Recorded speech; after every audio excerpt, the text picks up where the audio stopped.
How can the unlimited being be limited? All that seems limited is in its depth beyond all limitations.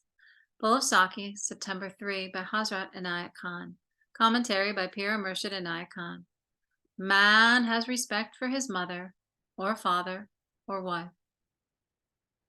or for his superiors. But all these have limited personalities. To whom, then, shall he give most respect?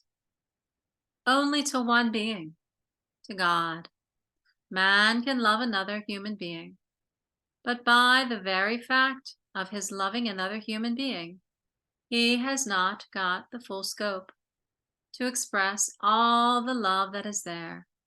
He must love the unlimited God.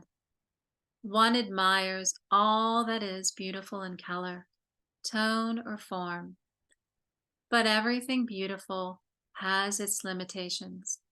It is only when one rises above limitations that one finds that perfection which is God alone. There is no such thing as impossible. All is possible. Impossible is made by the limitation of our capacity of understanding. Man, blinded by the laws of nature's working, by the law of consequences, which he has known through his few years' life on earth, begins to say, this is possible, and that is possible. This is possible, and that is impossible.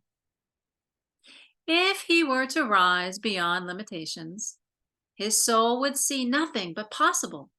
And when the soul has risen high enough to see all possibility, that soul certainly has caught a glimpse of God. They say God is almighty, and I say God is all possible. Possibility is the nature of God, and impossibility is the art of man. Man goes so far and cannot go any farther.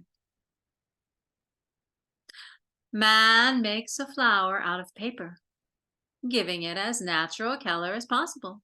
Yet he says it is not possible to make it fragrant, for he has his limitations. But God, who is the maker of the flower and who is the giver of the fragrance, has all power, and man, who is weakened by his limitedness, becomes more and more limited the more he thinks of it.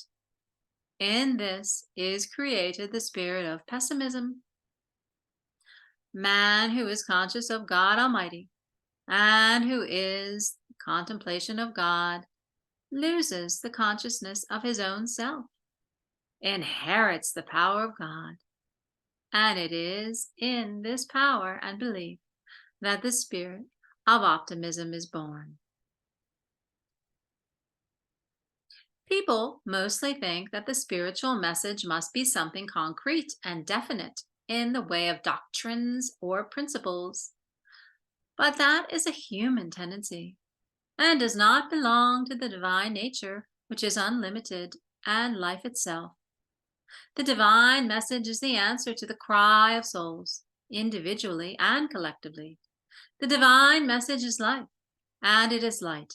The sun does not teach anything, but in its light, we learn to know all things. The sun does not cultivate the ground, nor does it sow seed, but it helps the plant to grow, to flower, and to bear fruit.